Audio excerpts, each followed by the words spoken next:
Hey, what's up everybody? It's Austin Neary, head guide of Dreamcatcher Guides, owner of Dreamcatchers Fishing, hanging out in the store. Golly, just have had a great week on Lake Chatuge, and I really wanted to talk about the keys to fishing that lake because one, a lot of people fish that lake, and I know that you want to have success out on that lake.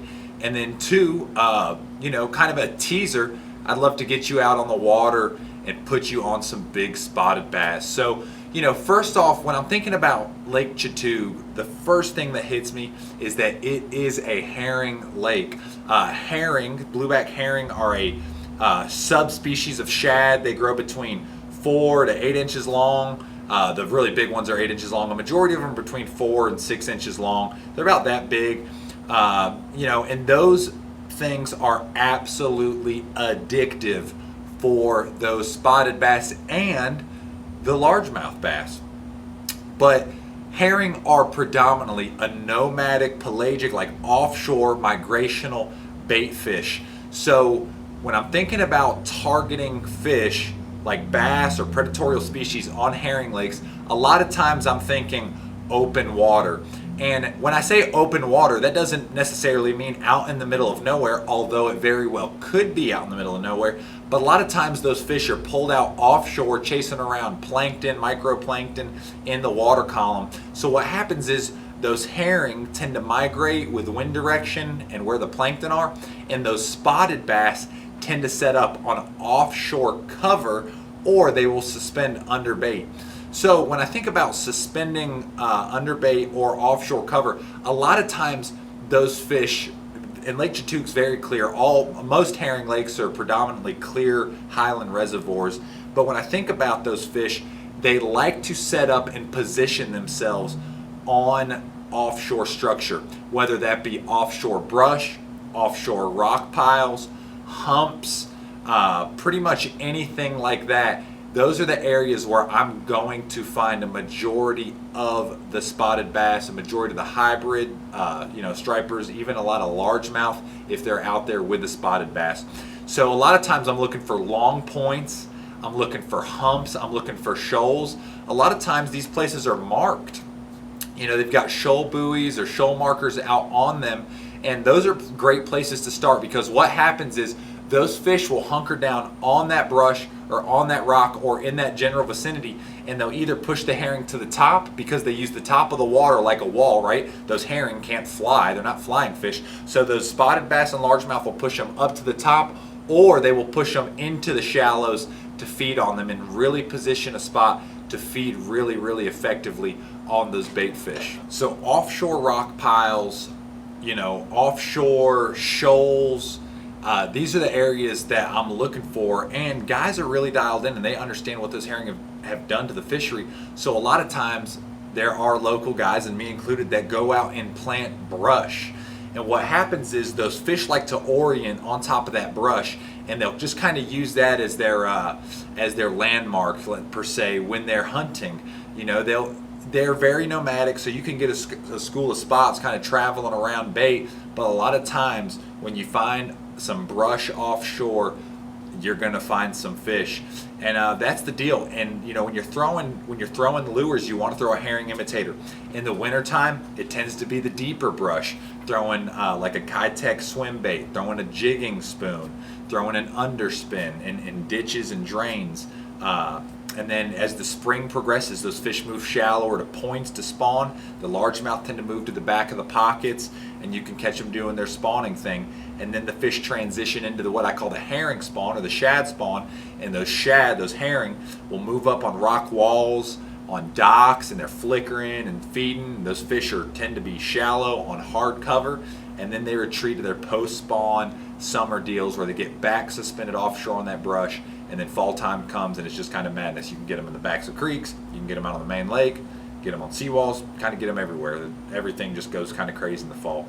But that's really what I'm thinking about. So when you're thinking herring lakes, when you're thinking spotted bass, when you're thinking Lake Chatuge, predominantly be thinking offshore. A lot of guys, probably one of the biggest mistakes I see guys make is grandpa threw a lizard up the bank and caught fish, and that's how I fish. That I hear so many guys that come into the store, I guide them, they're like, you know, grandpa threw a shaky head going up the bank. And don't get me wrong, you can always catch a few fish doing that. There's going to be fish in trees, there's going to be fish in laydowns and off of docks, but a predominant number of those fish, I'd be willing to say 90% of that population of spotted bass are offshore brush piles, points, and so forth. So anyways, would love to show you how we do it.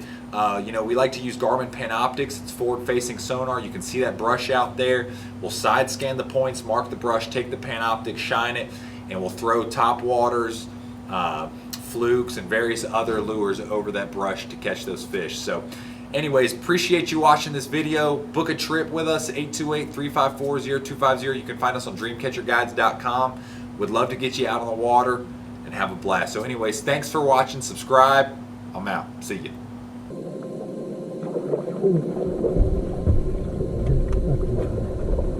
Oh, that's a big one.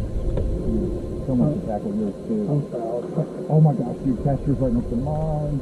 I want to try to keep them in the water and see some double up. Oh, I got one right here. Yeah, it's a big one.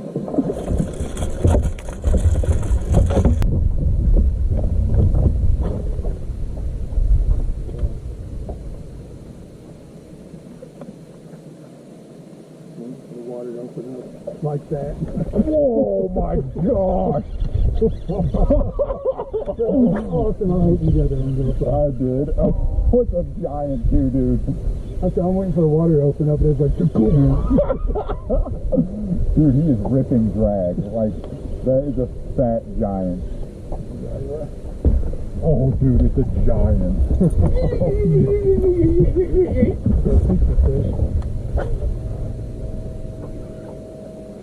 Oh. Dude, that's a giant. It is. Oh, that's a giant. That is a giant. Oh my gosh. Oh, that's such a giant spot. Stay pinned. Stay pinned. I got him good. Oh my gosh. Magnum. Look at that. I'm talking about pinned right in the roof of his mouth. Look at this. Watch this. Freaking pig, baby! Oh, yeah. I turned away too because I heard the bill. I left the bills on.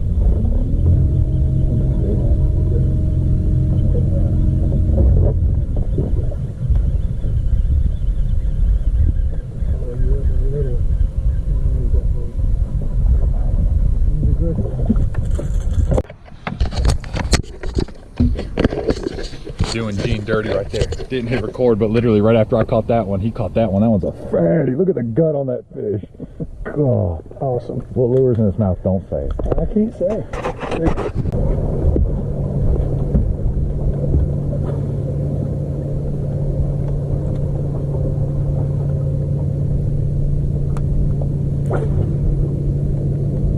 Oh, yeah. Got him. Yeah.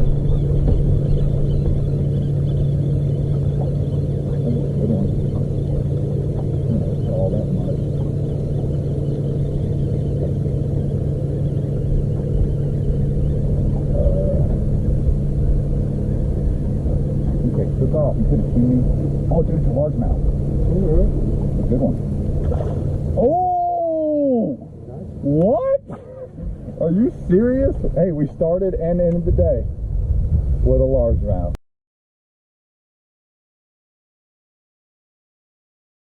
We had like 17 and a half. I'd say at least 17. Let's go.